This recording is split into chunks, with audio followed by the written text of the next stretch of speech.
لیکن آج نہیں، آج سے 1 سال پہلے جوان کے سینے میں برچھی کی علی ٹوٹ گئی تھی۔ مسافر نے کہا شہزادے 1 سال پہلے جوان کی موت ہوئی ہے اور کوئی بی بی تو اس طریقے سے رو رہی ہے جیسے جوان کا لاشا ان بی بی کی نظروں کے سامنے رکھا ہوا ہو۔ یہ بی بی کون ہے جو اس طریقے سے بہن کر رہی ہے؟ بچے نے رو کے کہا یہ بی بی اس جوان کی ماں ام لیلا ہے، باد کربلا ان کا یہی عمل ہے، دن کی جھلستی ہوئی دھوپ میں بیٹھ کے آواز دیتی ہے واہ غربتا، واہ اکبرا، واہ مصیبتا۔ اجرکم اللہ۔ علی اکبر جب آخری رخصت کے لیے آئے ہیں کہا بابا ہمیں بھی مرنے کی اجازت دے دیجئے۔ حسین نے علی اکبر کو اوپر سے نیچے تک دیکھا۔ علامہ شوشتری کہتے ہیں حسین نے علی اکبر کو اجازت تو دے دی مگر خود حسین حالت انتظار میں آ گئے۔ کبھی اٹھتے تھے کبھی بیٹھتے تھے۔ فَنَظَرَ إِلَيْهِ نَظَرَ آیَسٍ، صاحبان اولاد ہے۔ باپ اپنے بیٹے کی طرف، جوان بیٹے کی طرف چند نظروں سے دیکھتا ہے۔ اگر بیٹا امتحان میں کامیاب ہو جاتا ہے تو باپ خوشحالی کی نظروں سے اپنے جوان کو دیکھتا ہے، ماشاءاللہ میرے بچے نے میرا نام روشن کر۔ کبھی انسان کا جوان بیٹا اگر پرخطر سفر پہ جاتا ہے تو باپ اپنے بیٹے کو خوف کی نظروں سے دیکھتا ہے، خدا تیری حفاظت کرے، خدا نہ کرتا اگر کسی کا جوان بیٹا بیمار ہو جائے اور وہ اس دنیا سے جانے لگے تو پھر باپ اپنے جوان کو مایوسانہ نظروں سے دیکھتا ہے۔ ہاں عزادارو، حسین نے کربلا کے میدان میں اپنے جوان علی اکبر پہ نظر ڈالی۔ کون سی نظر؟ فَنَظَرَ إِلَيْهِ نَظَرَ آیَسٍ، حسین نے اکبر پہ ایک مایوسانہ نظر ڈالی اور آواز دی بیٹا اکبر خدا حافظ۔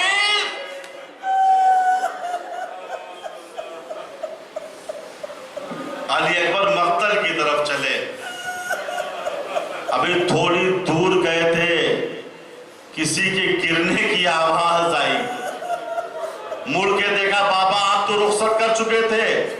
بیٹا اگر تم صاحب اولاد ہوتے تو معلوم باپ کے دل میں بیٹے کی کتنی محبت ہوتی ہے۔ ثانیہ زہرا جناب زینب فرماتی ہیں جب علی اکبر رخصت ہو کے جا رہے تھے، پتہ نہیں علی اکبر نے میرے بھیا حسین سے کیا کہا کہ میرا بھائی اس جملے کو برداشت نہ کر پایا، تھر تھرایا اور منہ کے بل غش کھا کے زمین پہ گر گئے۔ ثانیہ زہرا فرماتی ہیں 55 سے لے کر کربلا تک میرا بھائی بہت رویا مگر روتے روتے کبھی غش کھا کے نہیں گرا۔ جب ماں فاطمہ کی شہادت ہوئی تھی میرا بھائی حسین بہت رویا تھا لیکن روتے روتے غش کھا کے نہیں گرا تھا۔ جب بابا علی کے سر پہ ضربت لگی تھی میرا بھیا حسین بہت رویا تھا لیکن روتے روتے غش کھا کے زمین پہ نہیں گرا تھا۔ جب حسن کے جگر کے 72 ٹکڑے ہوئے تھے میرا بھیا حسین بہت رویا تھا مگر روتے روتے غش کھا کے نہیں گرا تھا۔ لیکن نہ جانے علی اکبر نے وقت آخر کیا وصیت کی، میرا بھائی برداشت نہیں کر پایا، غش کھا کے زمین پہ گر گیا۔ میں دوڑی بھیا کو سنبھالا، بھیا نے جب آنکھوں کو کھولا تو میں نے رو کے کہا بھیا علی اکبر نے وقت آخر کیا کہہ دیا، کیا وصیت کر دی، آپ وصیت برداشت نہیں کر پائے۔ حسین نے کہا بہن زینب وقت آخر جب علی اکبر جا رہے تھے تو انہوں نے کہا بابا آپ امام ہیں، سردار جنت ہیں، معصوم ہیں، میری شہادت کے غم کو برداشت کر لیجئے گا، مگر ہاں میری ماں ام لیلا امام نہیں ہے، معصوم نہیں ہے، سردار جنت نہیں ہے، وہ میرے بعد زیادہ زندہ رہ نہ پائے گی، لہٰذا بابا جب تک زندہ رہیے گا میری ماں کا خیال رکھیے۔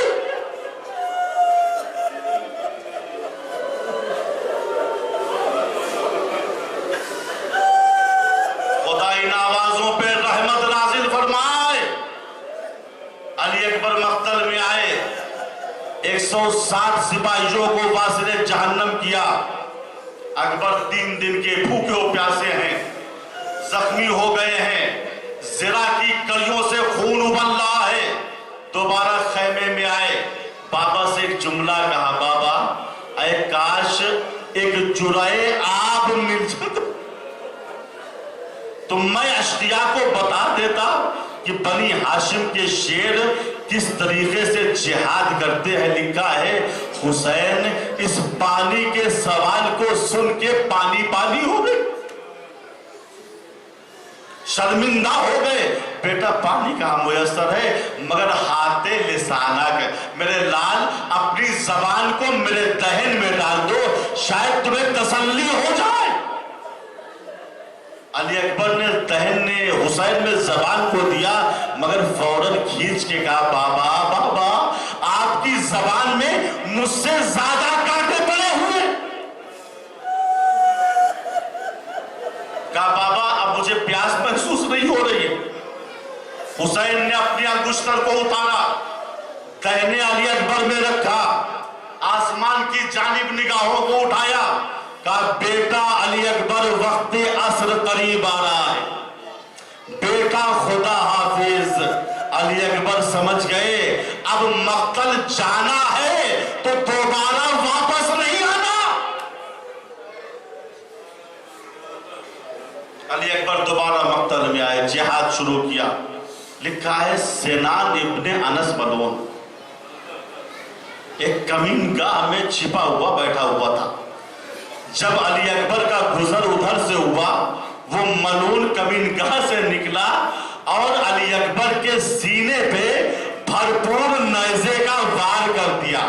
نیزے کی یعنی سینہ علی اکبر میں ٹوٹ گئی۔ علی اکبر گھوڑے پہ ڈگمگا۔ عزادارو علی اکبر کی کچھ خصوصیت ہے۔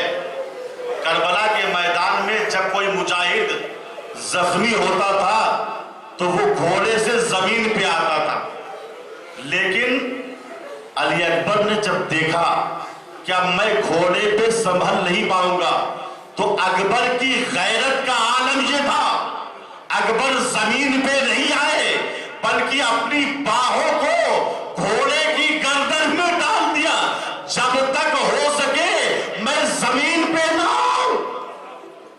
اب اکبر بے بس ہو چکے تھے، گھوڑا فوج اشقیاء کے درمیان سے گزر رہا تھا۔ فَقَتَلُوهُ عِرْبًا عِرْبًا، جس کے پاس جو اسلحہ تھا وہ اکبر پہ استعمال کر رہا تھا۔ کوئی نیزہ مار رہا تھا، کوئی خنجر مار رہا تھا، کوئی تلوار مار رہا تھا۔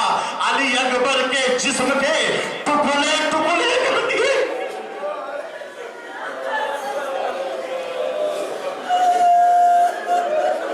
اب اکبر جب زمین پہ آنے لگے، آواز دی بابا آخری سلام قبول کیجئے، بابا آنے کی زحمت نہ فرمائیے گا۔ مگر حسین کہاں رک سکتے تھے، جوان بیٹے نے پکارا تھا، کبھی گرتے تھے، کبھی اٹھتے تھے، کبھی یا علی کی آواز بلند کرتے تھے۔ بزرگان فرماتے ہیں جب حسین مقتل میں پہنچ گئے، اکبر چند قدم کے فاصلے پہ تھے، اب حسین کو کچھ دکھائی نہیں دے رہا تھا۔ حسین بچوں کی طریقے سے گھٹنیاں چل رہے تھے اور آواز دے رہے تھے، اینا یا بنیا، اینا یا بنیا، میرے لال کہاں ہو، آواز دو۔